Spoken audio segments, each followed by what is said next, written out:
কি হলো? না মানে নিজের বিয়ের সময় তো তোমাকে ভালো করে দেখতেই পাইনি। সবাই বলছিল তোর বরকে কি মিষ্টি দেখতে রে।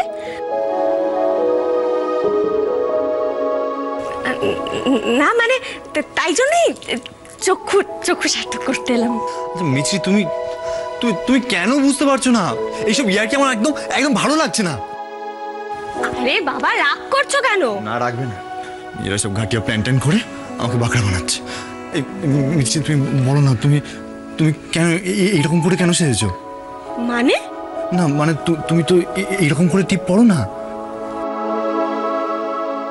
বাবা, সেটাও লক্ষ্য করা হয় বুঝি? এই শোনো, আমি না ওই রাস্তায় গিয়ে মেয়েদেরকে দেখে বেড়াই না যে কেমন কে সেজেছে।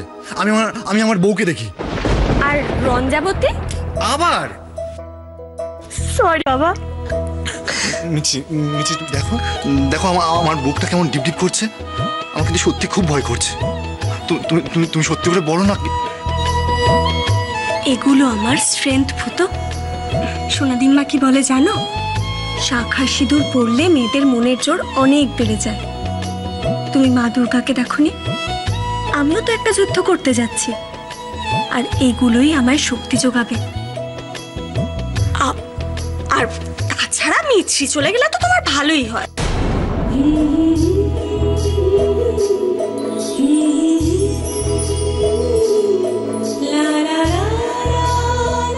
I love you. আর ভয় করছে?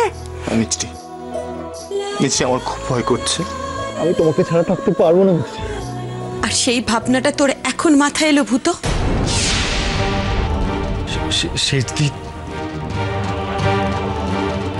কেন ভূত? খুব তো জোর গলায় বর্দিমাকে বলেছিলি এই বিয়েটা তুই করেই ছাড়বি, তাহলে এখন আর ভয় কিসের?